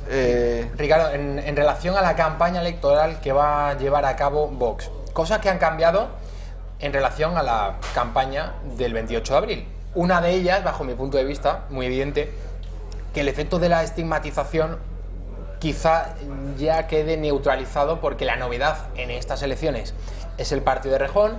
Vox ya está dentro del Congreso de los Diputados, ya lleva más tiempo en los medios de comunicación. Los españoles, incluso los que no han votado a Vox, pues quizá ya no tengan esa imagen tan distorsionada, y sobre todo que Abascal va a participar en el debate televisivo A5. En la anterior campaña Vox fue vetado con el argumento de que no tenía representación en el Congreso de los Diputados. Entendemos que Errejón ahora no puede participar porque no tiene representación en el Congreso de los Diputados. ¿Qué espera, Ricardo, de estas dos cuestiones? La estigmatización que ya ha pasado contra Vox, y que Abascal pueda explicar a toda España en ese debate que siguen muchísimos millones de votantes en directo. Hombre, está clarísimo que además los españoles han tenido la oportunidad de escuchar a Santiago Abascal y al resto de diputados en el Congreso, que a través de iniciativas parlamentarias o interpelaciones al Gobierno han podido hablar en la sede del Congreso, y además pues es un eco muy importante para que nos hayan podido ver también nuestro trabajo. Y además lo que comentas tú, primero tenemos más experiencia, tenemos más recursos y tenemos también la posibilidad de que somos una fuerza que se ha demostrado la más útil en determinadas cuestiones. 40 años de socialismo en Andalucía se han cambiado gracias a Vox, y hemos dado estabilidad en otros gobiernos autonómicos y municipales donde hemos podido, exceptuando en aquellos donde Ciudadanos ha pactado con el Partido Socialista Obrero Español, como es el caso de las tres capitales de Castilla-La Mancha, Guadalajara, Ciudad Real y Albacete, donde Ciudadanos, pudiendo haber pactado con el Partido Popular y Vox, le ha regalado las capitales de provincia al Partido Socialista de Emiliano García Paje, que ya tiene una mayoría omnímoda en toda Castilla-La Mancha. Por lo tanto, yo creo que nosotros, nuestros electores que han votado a Vox, han visto que hemos dicho, no nos hemos acomplejado en nada, hemos dicho lo que decía nuestro programa, hemos defendido nuestros valores y los vamos a seguir defendiendo en todos los foros. Y además, lo que decías, lo que comentabas antes, Santiago Abascal va a poder debatir y bueno, y yo creo que somos lo único, vuelvo a repetir, lo único original en el panorama político español. Somos los únicos que decimos cosas al margen de ese consenso progre de los partidos de siempre, a los que se une ahora Íñigo Errejón. Y por supuesto Íñigo Errejón, me imagino que no le dejarán participar. Lo que pasa es que volvemos otra vez a lo que hablábamos antes del consenso progre. Seguramente el consenso progre encarnado por estos cuatro partidos, por Ciudadanos, PSOE, Partido Popular y Podemos, seguramente se aliarán para que a lo mejor Errejón sí pueda hablar cuando prohibieron y vetaron a Santiago Abascal. A priori, evidentemente, por el tema... La decisión es de la Junta Central Electoral, no tiene que ser de Iglesia ni de... Hombre, Sánchez puede presionar, que para eso es el presidente del gobierno, pero a Podemos precisamente no le convendría que Errejón estuviese. Eso sí a Ciudadanos y al PP, para dividir más a la izquierda, pero sería una vergüenza y un trato de favor y un doble rasero descaradísimo que Errejón participe en los debates de televisión española cuando a Abascal no se le dejó porque no estaba en el Congreso. Errejón tampoco está. Efectivamente, yo creo que sería una barbaridad, pero bueno, te puedes esperar cualquier cosa. Las actitudes de estos partidos en el Congreso para intentar vetarnos a nosotros y silenciarnos cuando representamos a 2.700.000 votantes, cerca de 3 millones de votantes, pues ha sido vergonzoso, ¿no? Incluso hasta la ubicación del Congreso, los metros que nos han dado para poder estar ubicados como grupo parlamentario, luego nos han metido en el gallinero, pero bueno, o sea que me puedo esperar cualquier cosa de estos partidos. Ricardo, en Cataluña en los últimos años quizás Ciudadanos haya sido la fuerza que ha defendido la unidad de España con mayor vehemencia, con mayor acierto, pero en el último curso político hemos comprobado cómo Inés Arrimadas la que era estrella y portavoz de este partido en el Parlamento de Cataluña, que ponía contra las cuerdas a Puigdemont, a Torra, se ha venido a Madrid siguiendo el camino que ya habían iniciado previamente Albert Rivera, que había iniciado Juan Carlos Girauta y otras figuras de este partido que precisamente nació en Cataluña. Su razón de ser fue la de confrontar el discurso y el rodillo nacionalista. Ahora mismo todas las figuras están aquí y en Cataluña, y esto es a donde quiero llegar, se ha quedado un espacio importante para liderar la defensa de la unidad de España. No sé de qué manera esto va a ser uno de los ejes de la próxima campaña electoral que lleva a cabo Vox, y además de esto lo decimos porque esta semana hemos conocido la noticia de que 7 miembros de los CDR, y hace un par de horas el juez los ha enviado a prisión acusados de terrorismo. Es decir, que en Cataluña estamos asistiendo a una batasunización evidente de la política. Ya en los años 80 y 70 estaba el grupo terrorista Terra Lliure, que cometió distintos atentados, pero 7 detenidos, el juez los ha enviado a prisión esta misma tarde, acusados de terrorismo. Las cosas están muy serias en Cataluña, Ricardo. No sé de qué manera Vox puede liderar, puede agarrar esa bandera nacional en esta comunidad española. Bueno, yo creo que Vox, con ese discurso que tiene desde el punto de vista nacional, que dice lo mismo en todos sitios, pero evidentemente en una zona como Cataluña, tan española, pero que tiene estos problemas ahora mismo por este secesionismo que ahora hemos comprobado que también es terrorista, pues Vox, por supuesto, se va a poner al servicio de los españoles, al servicio de los catalanes, que son igual que está al servicio de los madrileños, igual que está al servicio de los castellanos, para defender el mismo proyecto nacional y, por supuesto, casi aún más en esa zona donde están sufriendo la presión, el odio, e incluso ya hay objetivos señalados por estos terroristas, porque en el momento en que les han metido en prisión hay indicios clarísimos de objetivos seguramente terroristas particulares. En esa instrucción para que el juez los haya mandado a prisión, es evidente que habrá visto unos indicios claros de que efectivamente querían cometer actos violentos que incluso podrían tener consecuencias fatales para personas que a lo mejor pues defienden España, defienden la Constitución, o incluso afiliados o militantes o simpatizantes de Vox y de otros partidos también teóricamente constitucionalistas. Entonces Vox va a llevar la bandera, todo ese hueco que comentas, porque efectivamente Ciudadanos se ha ido, abandonado en cierta manera Cataluña, en esa rimada se fue de allí, tampoco quiso formar o proponer un gobierno habiendo sido la formación más votada en el Parlamento de Cataluña. Yo creo que eso no se hizo bien, yo creo que tenía que haberlo propuesto de todas maneras, y además luego de manera posterior ha salido corriendo. Pusieron a Manuel Valls, una persona que ni siquiera es, bueno, tiene antecedentes españoles o antepasados españoles y tal, pero es una persona que ha estado totalmente comprometida con el gobierno socialista francés y que incluso intentó influir en contra de Vox, nos ha insultado en varios foros. Por lo tanto, Ciudadanos allí yo creo que ahora mismo ha perdido ese rédito electoral que tuvo, muy importante, y Vox está dispuesto a arropar a todos los españoles, a todos aquellos que defiendan la legalidad, el imperio de la ley, la Constitución y la unidad de España. Estamos viendo en estas imágenes, esta misma mañana, ante la Audiencia Nacional, Bildu, Esquerra Republicana, Junts per Catalunya y la CUP, estos partidos apoyando a los 7 miembros de los CDR que ya están en prisión. El juez los ha enviado a prisión por terrorismo, y estos 4 partidos apoyando a estos señores. Estamos hablando de una cosa muy grave, y aquí cabría plantear la pregunta de la posible ilegalización, porque si el juez le está acusando de terrorismo, una vez, lógicamente luego se tiene que celebrar el juicio, pero una vez que se celebre, si realmente son condenados por terrorismo, estos partidos que lo están alentando y lo están apoyando, como hemos visto también en Alsasua, en Navarra, que apoyaban a los detenidos por un delito de terrorismo, que agredieron a 2 guardias civiles y a sus parejas, 4 partidos catalanes, la CUP, Esquerra, Junts per Catalunya, bueno, y un vasco que es Bildu, apoyando lo que hemos visto esta mañana. Vamos a ver las reacciones ante las puertas de la Audiencia Nacional de estos partidos enemigos de España. Estamos ante otro caso de represión hacia el movimiento independentista catalán. Ayer fueron Adri y Tamara, hoy son los compañeros de los CDRs y mañana puede ser cualquiera de nosotros. Se nos está reprimiendo, se nos quiere silenciar, pero lo que no saben es que nosotros ante la represión siempre respondemos movilizándonos de forma no violenta y de forma masiva.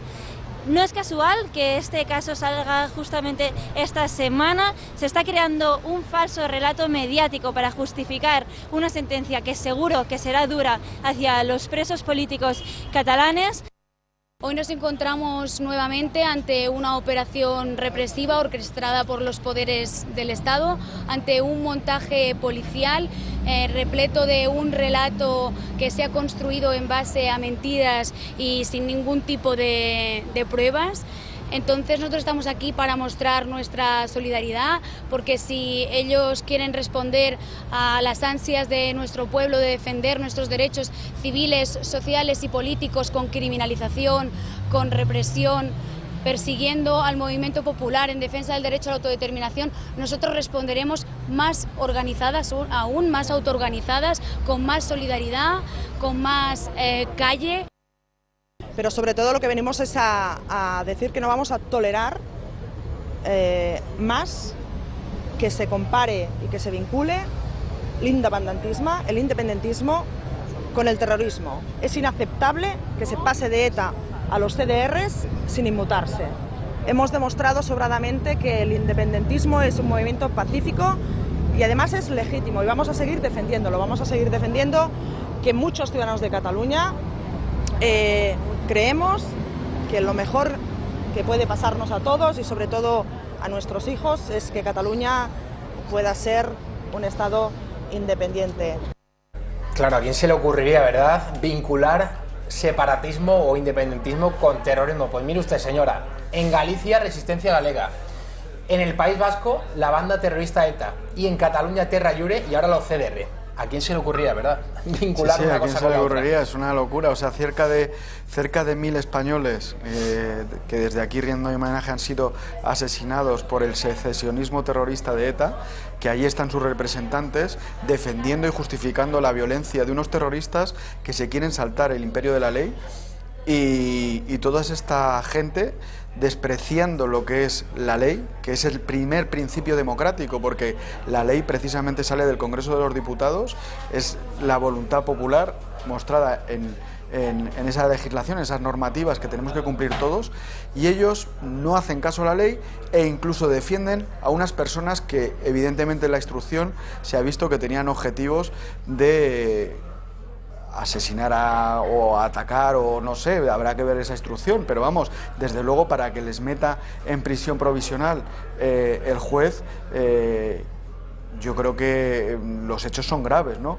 Entonces es vergonzoso que unos partidos democráticos que encima teóricamente son democráticos y están representados en el Congreso de los Diputados defiendan a gente que está siendo juzgada por terrorismo, porque ya no es una cuestión que también de los golpistas que efectivamente quisieron saltarse la Constitución y el imperio de la ley y bueno, pues ellos defienden otra cuestión, pero a unas personas que están siendo ahora mismo procesadas por terrorismo, que se hagan estos partidos y que se les deje tener representación en el Congreso de los Diputados no tiene sentido. En ningún país democrático podríamos ver esta cuestión. Yo creo que los partidos que están en contra de la Constitución y del imperio de la ley deberían ser ilegalizados, que es lo que dice Vox. Estos partidos no es que digan respetamos la Constitución, queremos modificarla y queremos... No, es que está directamente, abiertamente, primero, son golpistas, porque lo han dicho abiertamente en el Parlamento de Cataluña cuando declararon el golpe de Estado en Cataluña, hicieron la declaración unilateral de independencia, y además avalan y defienden a terroristas. Pero es que me estás hablando de esto, pero también estamos viendo cómo se homenajea a terroristas también procesados y que han estado en la cárcel por asesinar a niños, a miembros de las fuerzas y cuerpos de seguridad del Estado en barrios de Bilbao, del País Vasco o de Navarra, y lo justifican y nos insultan al resto de los españoles porque pedimos que se cumpla la ley, que funcione el imperio de la ley, la democracia y que se respete la unidad de España, ¿no? Entonces, no tiene sentido por ninguna parte que esta gente sea tolerada y que además les defiendan a presuntos terroristas. Es una cosa vergonzosa, ¿no? Ricardo Chamorro, antes de marcharte, antes de que nos vayamos a publicidad, muy brevemente, la Iglesia, la Conferencia Episcopal en el día de hoy, a través de su portavoz Luis Argüello, ha señalado que no se opone a la exhumación de Franco. Estamos hablando de profanar una tumba en el interior de una basílica. ¿Por qué Vox ha sido el único partido que ha alzado la voz precisamente contra la exhumación de Franco? Bueno, algunos lo apoyan y otros se ponen de perfil, como Ciudadanos o el PP. Bueno, Ciudadanos y el PP no es que se pongan de perfil, es que han votado o se han abstenido en el decreto de exhumación, y algunos han votado a favor en determinadas comunidades autónomas a favor de esta ley de memoria histórica, que es una ley absolutamente sectaria, que trata de relativizar toda nuestra transición y que quiere volver a odios que fueron ya zanjados a través de la ley de amnistía, de la transición, y están hablando de crímenes de nuestros antepasados de hace 80 años que no tiene ningún sentido remover en la actualidad, ¿no? Entonces, nosotros como un partido, como comentábamos antes, a nivel de utilidad, útil y además que cree en el futuro para España, en un futuro para España, estamos absolutamente en contra. Creo que la Conferencia Episcopal pues tampoco es la Iglesia, Es correcto. Entonces, bueno, Está bien hecho ese matiz. Yo también lo he hecho al principio, que una cosa es la Iglesia y otra los señores que están ahora mismo al frente de la jerarquía. Sí. No obstante, me parece una barbaridad absoluta impedir a la familia que puedan decidir dónde entierran a sus muertos, que se profanen tumbas, que se saquen muertos después de 80 años, y por lo tanto Vox va a estar absolutamente en contra de esta barbaridad. Es una barbaridad absoluta, y creo que también es en parte irresponsable por parte de la Conferencia Episcopal no reconocer los derechos de la familia, y derechos están reconocidos a nivel internacional. Estamos hablando también de que si empezamos a remover muertos, ellos tienen a mucha gente beatificada, y hubo un verdadero genocidio en la que estuvo implicado partidos que ahora se llaman democráticos, como el Partido Socialista Obrero Español. Por lo tanto, es mejor que, ya que habíamos hecho una transición, ya que nos habíamos perdonado todos, que miráramos al futuro, siguiéramos adelante, y nosotros nos vamos a oponer a estas barbaridades que simplemente lo que intentan es sacarle rédito político a cosas que pasaron hace 80 años y son una barbaridad. Don Ricardo Chamorro, diputado nacional de Vox por Ciudad Real, muchísimas gracias por estar con nosotros. Nada, el placer es mío estar con todos vosotros y con los televidentes. Nos vamos a publicidad. Enseguida está con nosotros Javier Villamor. Vamos a profundizar sobre esta cuestión, no se lo pierdan.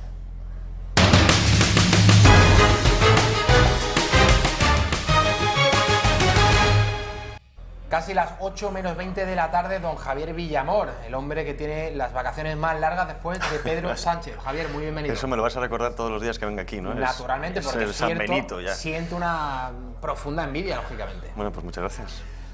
Bueno, vamos con asuntos ya bastante más serios. La Conferencia Episcopal ha ofrecido una rueda de prensa esta mañana en la que su portavoz, el señor Luis Argüello, ha señalado que la Conferencia Episcopal y por tanto la Iglesia Española no se opone a la exhumación de Franco, que ha sido avalada en el día de ayer por el Tribunal Supremo. Vamos a ver las declaraciones del portavoz de la Conferencia Episcopal y ahora las comentamos. Es decir, que la Iglesia no se opone a la exhumación de los restos mortales del general Franco, si la autoridad competente así lo dispone. Entonces, ha habido en todo este camino, como sabemos, en estos últimos meses, una decisión del Congreso de los Diputados, un decreto ley del Gobierno de España, un deseo de buscar un acuerdo entre todas las partes que están concernidas en el asunto. La Iglesia también ha tratado de colaborar a llegar a un acuerdo, a propiciar que se llegase a un acuerdo, mejor dicho, y finalmente el asunto llegó al Tribunal Supremo, que acaba de dictar su resolución al respecto. ¿Cómo te queda, Javier, teniendo en cuenta el genocidio que se produjo en España durante la Guerra Civil entre los años 1936 y 1939 y que no y antes? Sí, ya durante la proclamación de la Segunda República se queman conventos desde el año 1931, se persiguen a sacerdotes, en fin, a católicos en general, pero durante la Guerra Civil ya hay una persecución generalizada. que entra dentro de los estándares actuales del término genocidio. Se puede considerar genocidio lo que ocurrió en España, genocidio contra la fe católica en esos años 36 al 39. Sí, señor. No vamos a jugar a qué hubiera ocurrido en España si en lugar de ganar Franco la guerra civil la gana el Frente Popular, pero que es fácil de imaginar. Exactamente, creemos que en un alto porcentaje el futuro inmediato después del año 39 para la Iglesia Católica en España hubiera sido cuanto menos complicado. Sí, no, además recordemos que desde la proclamación de la República ardieron cientos de iglesias, se perdió patrimonio inigualable, arte centenario que no jamás, que se perdió para siempre, más luego violaciones de monjas, exhumar precisamente, hay fotos que exhuman cadáveres de monjas de iglesias y hacen como que le están besando, riéndose de los cadáveres en la calle, etcétera, etcétera. Yo creo que es muy acertada las palabras que creo que eran de hoy, de la entrevista al nieto de Franco. Lo tenemos, ahora lo veremos. Que está haciendo la principal defensa, ¿no? Como portavocía de la familia, que decía lo que muchos historiadores defienden y yo también defiendo, que es que Franco salvó a la Iglesia del exterminio. Franco, cuando digo Franco, me refiero al bando sublevado, el bando nacional que se alzó frente a la República. Porque ahora mismo... si alguien le debe a Franco en la propia Iglesia Católica. Exacto, exacto. Yo entiendo que esto también, que a los niveles que se está moviendo esto, la exhumación de Franco, son niveles que se nos escapa un poco de la entenderas, ¿no? De las cortas entenderas que tenemos el ciudadano común, teniendo en cuenta que aquí ha habido muchísimas presiones. O sea, esto ha sido una jugarreta a nivel internacional o una presión política brutal. Estoy seguro y convencido de que aquí ha habido presiones a la Iglesia con una renovación del concordato. Bueno, la vicepresidenta del Gobierno en funciones, doña Carmen Calvo, el año pasado visitó el Vaticano. Sí, no se reunió con el Papa, pero sí con un representante del propio Vaticano. Luego vino aquí contando su película, que el Vaticano estaba a favor, pero es verdad lo que dice Javier Villamor, que ha habido presiones y seguramente enfocadas a lo que estás diciendo, a renovar o no el concordato de la Santa o por ejemplo eso, es decir, imponeros el IBI en ciertos edificios, que eso es falso también por parte de la izquierda. El IBI se pagan en edificios no de culto, pero en los de culto faltaría por pagar. Bueno, habría que ver esa revisión, ¿no? Luego, por supuesto, recortar las ayudas del Estado, etcétera, etcétera. O incluso, a este paso, no sé si llegar como China, hasta controlar la Iglesia a nivel nacional, ¿no? Quién sabe.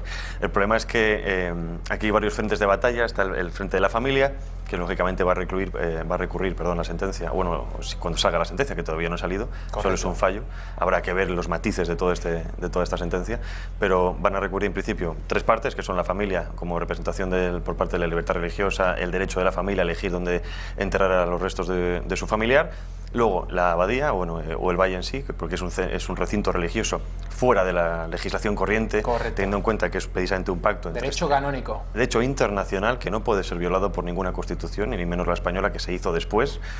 Y luego la tercera, que en este caso sería el argumento de la Fundación Francisco Franco, que podía ser el más débil, pero que también tiene algo que decir, ¿no? Vamos a ver en este gráfico detallado esa persecución religiosa, ese genocidio contra la fe cristiana que se produjo durante la Guerra Civil Española, en la que fueron asesinados 4.184 sacerdotes, es decir, 1 de cada 7, 13 obispos, 2.365 frailes, 1 de cada 5, 283 monjas, 3.911 seglares y 1.000 seminaristas, además de 20.000 edificios religiosos. En total, ¿cuántas vidas de religiosos se terminaron? Pues 11.756, Javier. La memoria histórica parece que es muy frágil, ¿no? Según cómo se mire. Claro, se ha demostrado que de alguna manera todo... Aquí estoy viendo realmente súper inteligente al Partido Socialista y súper inteligente a sus consejeros, posiblemente sean más los consejeros que el propio partido, o al menos Pedro Sánchez, porque desde luego están siendo muy avispados a la hora de dar pasos con todo este tema, ¿no? Primero, la ley de memoria histórica, que supuestamente es para recordar a los muertos del bando republicano en la Guerra Civil. Después imponen el tema de la modificación de la historia, casi modo militari. Van a cancelarla también la libertad de cátedra, etcétera, etcétera. Y ahora viene esta jugarreta que es muy interesante porque, lógicamente, dicen que una democracia no puede estar construida sobre los cimientos de una dictadura como es la de Francisco Franco, que si Francisco Franco descansa en paz en este valle, eso es un insulto a los demás, etcétera, etcétera. Y entonces están dejando como piedrecitas en el camino. Es decir, ante esto, teniendo en cuenta el panorama actual que tenemos en España, si te posicionas en contra, como estamos haciendo nosotros tú y yo, automáticamente eres un fascista o eres un franquista. Entonces les sirve muy bien para que el enemigo o adversario se autodefina. Así como durante la época de Adolf Hitler el enemigo era el judío, pues ahora, ya sabes, desde hace unos años en España es la cacería del facha. Entonces, todo lo que no sea lo que diga la izquierda es facha. Entonces, en este caso, son pequeñas trampas que les funcionan muy bien, porque, lógicamente, en este caso, que la defensa ya no es la defensa de Franco, que ya no, a mí Franco, pues como tú y como yo no hemos nacido en democracia, pues Franco no sabemos lo que era el franquismo, pero sí sabemos el legado del franquismo, que es la España que tenemos hoy en día. Y yo creo que cualquier persona con una honestidad intelectual suficiente puede ver, en unos cortos de miras, puede ver la realidad, y que no es desde luego lo que está contando la izquierda, ¿no? Si la defensa de Franco no es la defensa de su persona, la defensa de su memoria, para eso hay otras personas, sino la defensa última, o digamos el derecho básico, de que si el Estado no puede meterse a sacar unos muertos de nadie, y desde luego menos aún decidir dónde enterrar esos muertos. Y aquí siempre recuerdo una frase del emperador Carlos I, cuando le ofrecieron exhumar los restos del hereje Lutero y quemarlos en la hoguera, dijo: ya tiene su juicio, yo lo hago la guerra a los vivos, no a los muertos. Yo creo que esa talla moral de nuestro emperador deja mucho en evidencia a los personajes que tenemos como Pedro Sánchez.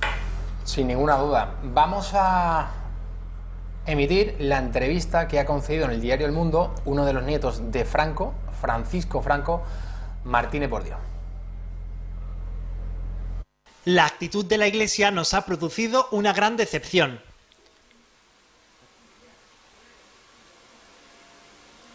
No existen precedentes en el mundo civilizado de ningún gobierno que obligue a una familia a enterrar a sus muertos en contra de su voluntad.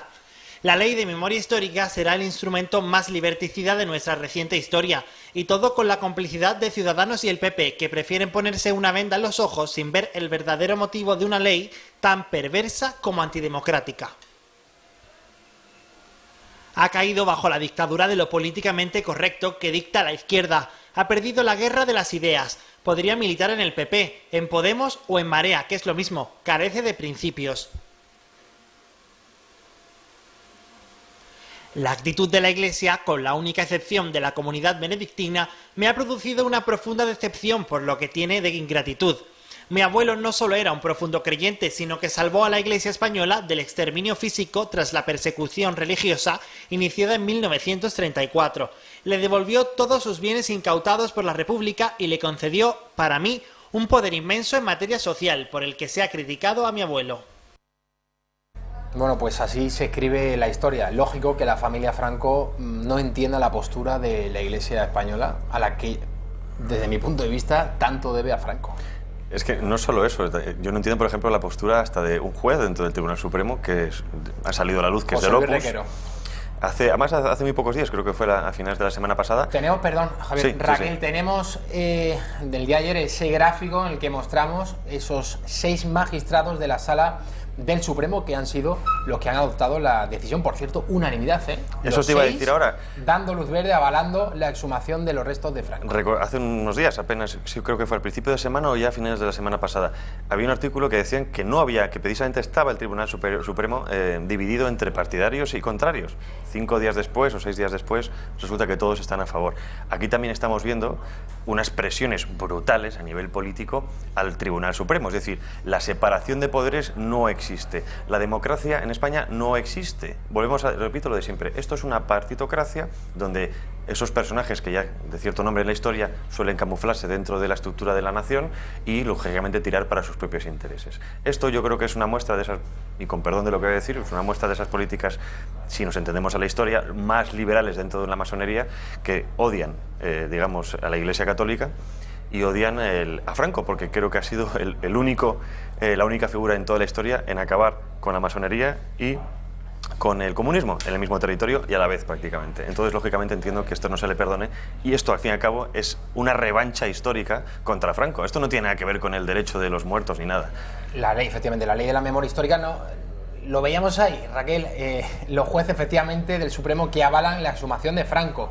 Te referías, Javier, al conservador José Luis Requero. Sí, el señor. resto son todos de afinidad progresista, destacando al señor Segundo Menéndez, que fue, como máximo responsable de la Junta Central Electoral, el que decidió que Vox no participara en los debates televisivos en la pasada campaña electoral.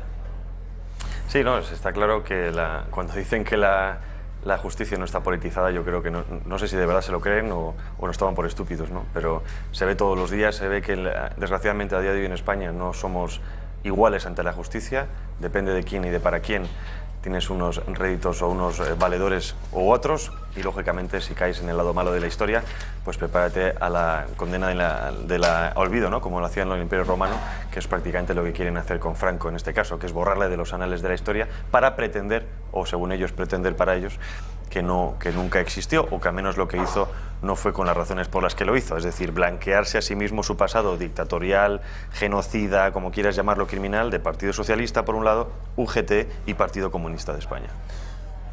Esto en cuanto a la exhumación de Franco y a esa decisión, o mejor dicho, la opinión que hoy ha lanzado la Conferencia Episcopal Española, a la que no le parece mal, se pone de perfil, o mejor dicho, se lava las manos. Igual que el Partido Popular, ¿eh? Poncio Pilatos. Exhumación de Franco, no tenemos nada que decir, incluso que esa profanación de la tumba se vaya a producir en el interior de una basílica. Pero cambiamos de asunto, nos vamos hasta Barcelona, en concreto hasta la localidad de Sant Adrián de Besós, porque allí, desgraciadamente, un joven de 16 años, arrojaba al río Besós a su hijo, un bebé recién nacido. El bebé ya estaba fallecido y los Mossos de Escuadra, los bomberos, están rastreando aún la zona, tratando de encontrar los restos mortales de este bebé recién nacido. Sin duda un caso escabroso, Javier, lamentable. Y como siempre nos gusta hacer en este programa, que no abrazamos ni mucho menos la corrección política, hemos puesto la mirada sobre dos titulares del diario El País, que no son de ahora, pero que nos llaman mucho la atención. A ver si podemos mostrarlo, Raquel. En el año 2018, 29 de octubre, ¿no? Muere una mujer y su hijo tras tirarse ella de un 6º piso con el niño en brazos. Podrían haber titulado que la mujer, bueno, pues la madre ha matado a su hijo, trata de matarlo. Otro titular, un padre mata. Es una muerte en diferido, ¿no? Esto, aquí el matiz es importante, Javier. 3 de febrero del 17, un padre mata a su bebé al tirarse con ella por una ventana del Hospital de la Paz. El padre mata, pero la madre no mata, la madre se tira con el bebé en brazos. Y muere por circunstancias sexuales. ¿Te parece que es casual o lo han hecho con toda la intención, Javier? Te respondo a esto primero y luego volvemos a lo anterior. Obviamente esto es claramente intencionado. Y no hace falta irte muy lejos, porque has visto que te has ido a 2 años antes. Sí. Esto lo vemos prácticamente a diario, ¿no? Mujer se tira por la ventana con su hijo, fallece en el acto, fallece, ¿no? Asesinado. O sea, te tiras con tu niño, tú matas a tu hijo contigo. Pero en el caso este, por ejemplo, es interesante de los chavales estos. Primero que tuvieron al niño en alquilar una habitación de hotel o de hostal, no me acuerdo, de un sitio de estos, para tener el niño ellos allí, después tirarlo. No sé hasta qué punto se ha analizado esto, no sé si es culpa del niño o culpa de la niña, no sé si es por presiones de los padres, es decir, todo el tema del... hago una crítica pro vida, ¿no? Es decir, yo creo que ese niño, matar a un niño por temor o por... no sé cuál es la razón por lo que ha pasado esto, desde luego no tiene perdón, ¿no? Yo creo que faltan muchas medidas en España, mucha ayuda a la maternidad para que ninguna mujer tenga que hacer esto y mucho menos matarlo, que eso al fin y al cabo es un infanticidio, ¿no?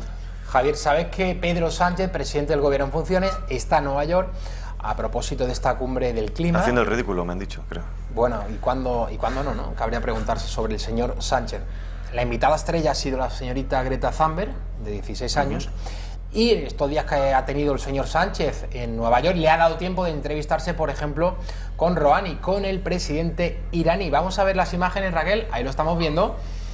Señor Sánchez, que luego aquí da lecciones de auténtico feminismo.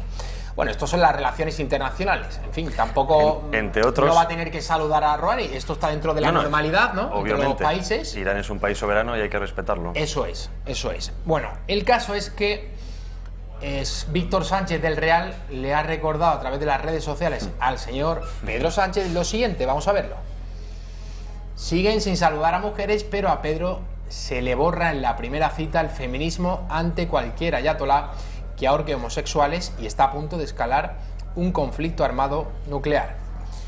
Bueno, recordamos el episodio hace unas semanas en el Congreso que Vox lograba cancelar la visita de una delegación iraní cuyo protocolo estimaba que las mujeres, las señoras diputadas que están en la Cámara Baja, no podían estrechar la mano de los señores iraníes y ni tan siquiera dirigirles la mirada.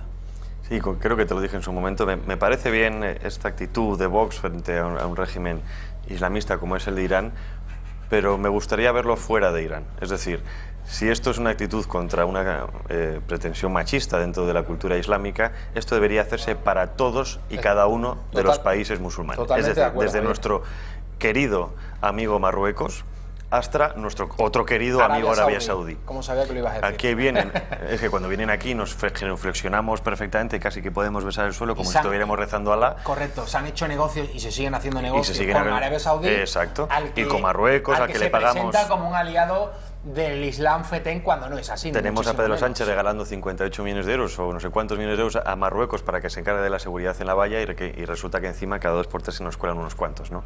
Yo creo que eso, no sé si esto ha sido más una polémica de cara a la galería, es decir, bueno, dejar en evidencia a la izquierda, porque aquí creo que ha sido un gol ganador por parte de Vox.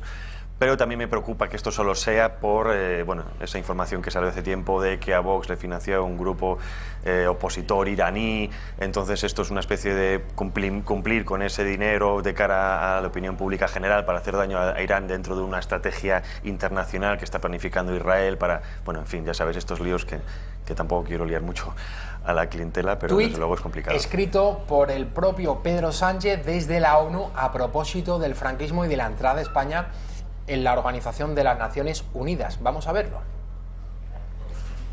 España no formó parte de los estados fundadores de la ONU por estar sometida a la dictadura. Hoy cerramos un capítulo oscuro, iniciamos las labores para sacar los restos de Franco de donde han reposado inmoralmente. Ningún enemigo de la democracia merece un lugar de culto. Bueno, el señor Sánchez... La ignorancia suprema. Mezcla, sí, es un ignorante porque mezcla dos asuntos que de verdad no tienen ninguna relación.